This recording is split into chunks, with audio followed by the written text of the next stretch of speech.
Assalamualaikum warahmatullahi wabarakatuh. Kaum muslimin dimanapun Anda berada, puji syukur mari kita panjatkan kehadirat Allah Subhanahu wa Ta'ala. Karena dengan hidayahnya kita masih bisa diarahkan kepada majelis ilmu untuk mendengarkan sekaligus menyimak tausiah ilmu dari para guru kita. Semoga kita dalam lindungan hidayahnya selalu. Pada kesempatan ini, marilah kita isi kembali kolbu kita dengan tausiah ilmu dari guru kita, yakni Ustadz Adi Hidayat, di mana pada tausiah kali ini akan membahas tema tentang mengkaji rahasia nama manusia dalam Al-Quran. Mudah-mudahan apa yang disampaikan oleh guru kita bermanfaat untuk kita semua, menambah ilmu dan pahala. Dan khususnya untuk guru kita, mari kita doakan agar para guru kita senantiasa diberi perlindungan dan kesehatan oleh Allah Subhanahu wa Ta'ala. Begitupun dengan kita semua. Baiklah hadirin kaum muslimin yang dirahmati Allah, selamat menyaksikan. Bismillahirrahmanirrahim. Assalamualaikum warahmatullahi wabarakatuh. Alhamdulillahi rabbil alamin. Wassalatu wassalamu ala rasulillahil karim wa ala alihi wa sahbihi wa dhurriyyatihi wa ummatihi ila yaumiddin wa ba'du. Saudara-saudariku, apa kabar? Boleh jadi kita dapati beberapa kalimat dalam Al-Quran yang nampak berbeda, namun seringkali diterjemahkan dengan pemaknaan yang sama. Pernahkah kita membaca ayat dalam Al-Quran semisal Qul a'udzu birabbin nas, katakan Muhammad SAW, aku berlindung kepada Allah, Rabb seluruh manusia. Pernahkah Anda membaca Iqra bismi rabbikal ladzi khalaq, khalaqal insana min 'alaq? Bukankah insan juga diterjemahkan dengan manusia? Pernahkah Anda membaca wa ma khalaqtul jinna wal insa illa liya'budun? Bukankah insa di sini diterjemahkan juga dengan manusia? Pernahkah Anda membaca Qul innama ana basyarum mithlukum? Bukankah basyar diterjemahkan juga dengan manusia? Lantas jika terjemahnya serupa, bahkan sama-sama manusia, namun kenapa lafaznya mesti berbeda? Ada basyar, ada insan, ada nas, ada ins. Serupa, tapi lafaznya tak sama. Apa hikmah dibalik penamaan manusia dengan lafaz yang beragam itu? Edisi perdana Sitama akan mengulas hal dimaksud. Baik, hari ini kita akan ambil kata pertama di dalam Al-Quran yang menunjuk pemaknaan manusia, yaitu kata basyar. Kita coba turunkan dulu. Ada basyar, ada al-ins, ada al-insan, juga ada an-nas. Tadi disebutkan di surah paling favorit di muka bumi, Qul a'udzu birabbin nas. Baik, keempat lafaz ini telah kita tegaskan tadi, seringkali diterjemahkan di mushaf dengan makna yang serupa, manusia. Dari keserupaan terjemahan ini, apa rahasia di balik perbedaan nama yang beragam walau menunjuk pada makna yang sering diterjemahkan sama? Mari kita lihat esensinya. Pertama, basyar. Dan ini adalah nama pertama yang diperkenalkan oleh Allah Subhanahu wa Ta'ala kepada para malaikat dan sebagian kalangan jin yang telah tercipta sebelum manusia. Nama pertama inilah yang diperkenalkan oleh Allah kepada malaikat dan kalangan jin dimaksud. Disebutkan dalam Al-Quran surah ke-15 Al-Hijr ayat ke-28. Allah berfirman, wa idh qala rabbuka lil malaikati inni khaliqum basyara min salsalim min hama'im masnun.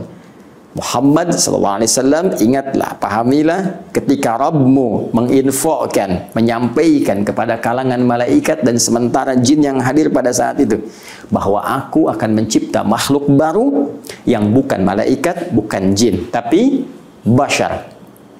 Dan bashar ini disebutkan sebanyak 35 kali dalam Al-Quran pada bentuk tunggal mufradnya, dan disebutkan 1 kali saja dalam bentuk dual muthanna, yaitu basyaraini, ya, tersebut dalam Al-Quran surah ke-23 ayat ke-47.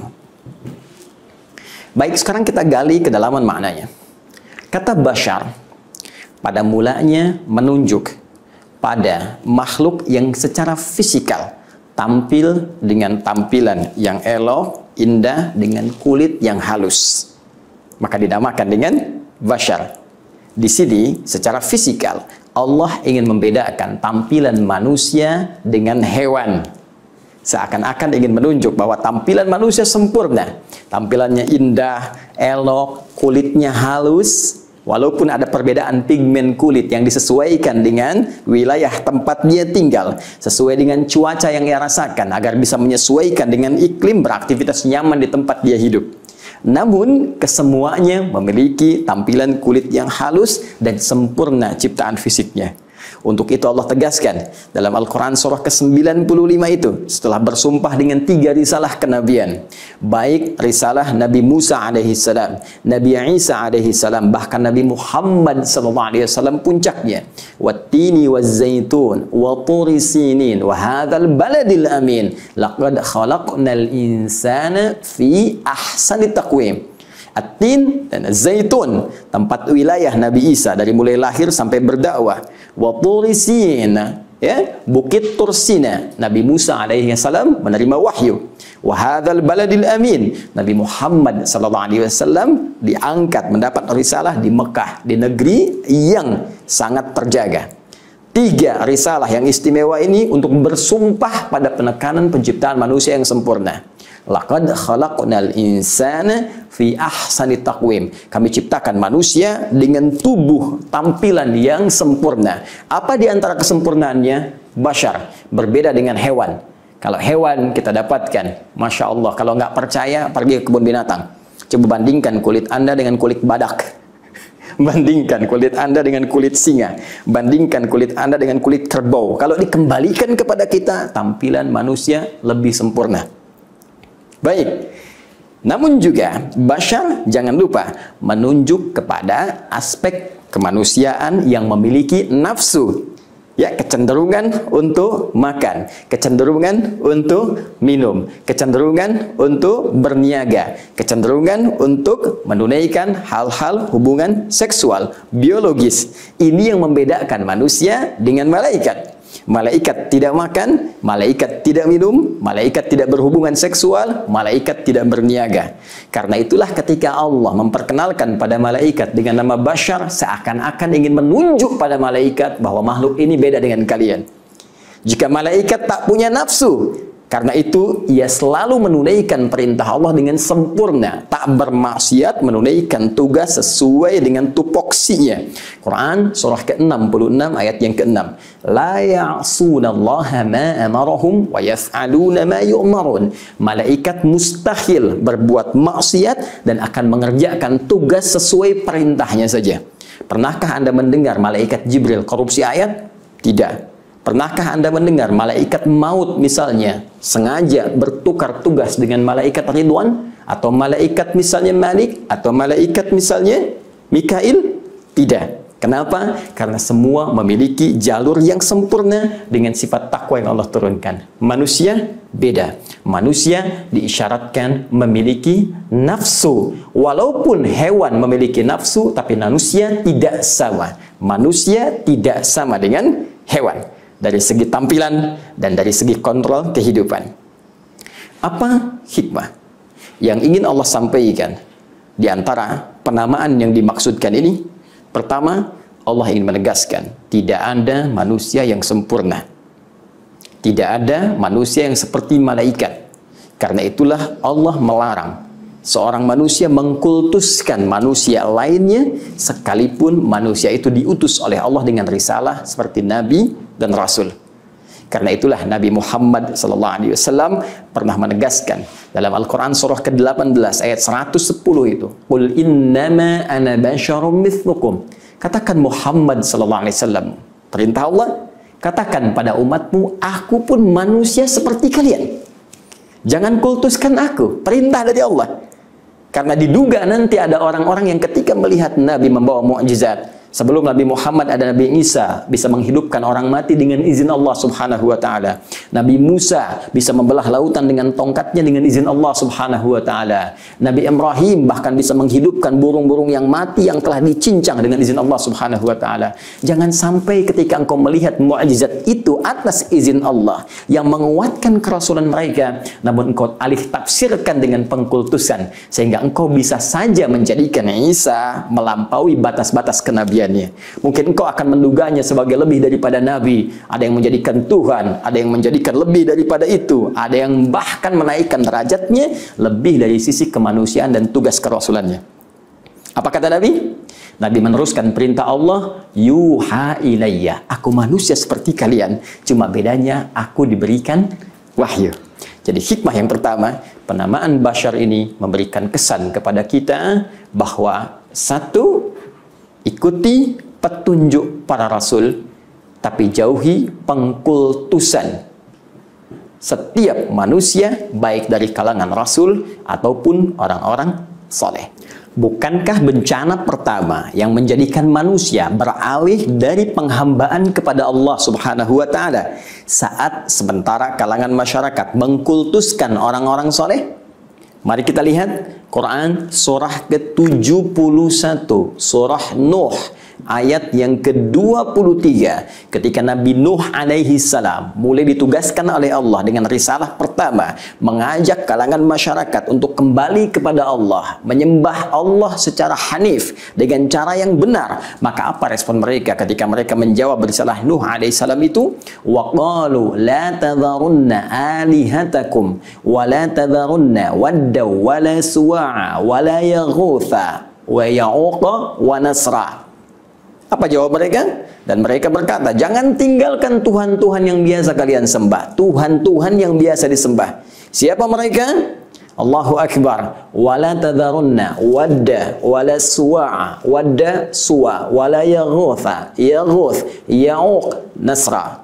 5. Bukankah 5 orang ini semula adalah orang-orang saleh, orang-orang baik yang taat beribadah kepada Allah Subhanahu wa taala, namun setelah wafatnya kemudian dikultuskan orang-orang ini lebih daripada makom kehidupan dan penghambaannya kepada Allah. Orang saleh kita hormati, orang saleh kita sayangi, orang saleh kita cintai, tapi jangan pernah mengangkat derajatnya lebih daripada kesolehannya sebagai hamba kepada Allah Subhanahu wa taala. Nabi, Rasul kita sayangi, Nabi, Rasul kita ikuti petunjuknya, namun jangan pernah mengangkat derajatnya melebihi kerasulannya. Mereka semua maksum, dijaga dari maksiat, dijaga dari salah, namun jangan menjatuhkan risalah mereka dengan mengangkat mereka lebih dari statusnya sebagai Nabi dan Rasul. Jangan jadikan mereka Tuhan, lantas Anda mengatakan Rasul tertentu adalah Tuhan. Tidak. Bagian pertama. Dan yang kedua, yang paling indah, kalimat Bashar juga memberikan kesan kepada kita bahwa setiap manusia butuh nutrisi dalam kehidupannya yang akan dipacu oleh nafsu yang hadir dalam dirinya. Bukankah nafsu makan menjadikan kita memburu makanan? Bukankah nafsu yang muncul merespon sifat haus memburu ragam minuman? Ada jusnya, kan? Ada sirupnya, ada macam-macamnya yang menghubungkan dan memberikan kebutuhan nafsu yang hadir dalam jiwa kita. Bukankah dengan nafsu itu kita ingin menyalurkan hasrat biologis dengan pernikahan yang kita telah lakukan atau akan kita rencanakan? Karena itulah teman-teman, penting diketahui, jika semua hasrat yang hadir pada nafsu dengan sifat lahiriahnya ini tidak pernah diatur dengan baik, dikendalikan dengan sempurna sesuai petunjuk penciptanya, maka akan lahir hadir kekacauan di muka bumi seperti yang diduga para malaikat itu. Ketika mereka mengatakan kepada Allah Subhanahu wa taala saat Allah berfirman, wa idz qala rabbuka lil malaikati inni ja'ilun fil ardi khalifah qalu ataj'alu fiha may yufsidu fiha wa yasfikud dima. Ya Allah, kami khawatir apakah engkau akan menjadikan tugas khalifah di bumi diberikan pada orang yang berpotensi merusak bahkan menumpahkan darah. Kata Allah, qala inni a'lamu ma la ta'lamun. Aku lebih tahu dari apa yang kalian duga itu. Allah memberikan kontrol kepada nafsu supaya dia bisa diarahkan untuk memenuhi aspek kebutuhan lahiriahnya. Maka muncullah bimbingan bagaimana mencari makan yang baik. Turun Quran surah kedua ayat 168 yang mengatur kita untuk mencari kebutuhan pangan kita dengan halalan thayyibah. Ya ayyuhan nasu kulu mimma fil ardi halalan thayyibah. Hei, cari dengan legal, halal, jangan korupsi, jangan mencuri, jangan merampok, jangan membunuh, jangan menipu. Begitu engkau keluar dari sistem tadi, akan muncul kekacauan di muka bumi. Bukankah dengan korupsi kacau kehidupan kita? Bukankah dengan perampokan, pencurian tidak tenang kehidupan kita? Kalau ingin tenang, kembalikan kepada petunjuk dalam Al-Quran untuk mengatur nafsu lahiriah kita. Demikian ketika Anda ingin menyalurkan hasrat biologis, seksual, maka turun aturan. Allah berikan gambaran kepada kita, lakukan lewat pernikahan. Quran surah ke-30 ayat ke-21. Disalurkan dengan cara yang benar, ada sistemnya, ada hukumnya, ada paparannya, ada petunjuknya. Dilakukan ini sempurna kehidupan rumah tangga. Dilampaui atau bahkan disalahi petunjuk ini, maka akan muncul kekacauan yang tidak biasa. Bukankah karena perbuatan zina yang menyebar banyak wabah bertebaran? Bukankah karena perbuatan zina, selingkuh, banyak kemaksiatan, bahkan tidak sedikit pertumpahan darah terjadi? Saudaraku, bahkan dalam hal untuk berbisnis, berusaha pun, berniaga pun, Allah turunkan aturan supaya kita bisa mengendalikan nafsu dengan baik. Itulah bashar, makhluk indah, elok, ciptaan Allah yang diberikan satu keistimewaan dengan kontrol Rabbani yang memberikan arahan pada hal-hal yang sangat luar biasa. Maka sekali lagi, kita makhluk yang tidak mungkin sempurna, tapi juga dengan itu kita diminta menata diri agar tidak melampaui batas-batas kemanusiaan kita. Pun demikian, baca Al-Quran, temukan kata bashar, dan di situ ada petunjuk bagaimana kita mesti mengendalikan nafsu kita ya, sehingga benar dalam petunjuk Allah Subhanahu wa Ta'ala. Adi Hidayat, Assalamualaikum warahmatullahi wabarakatuh.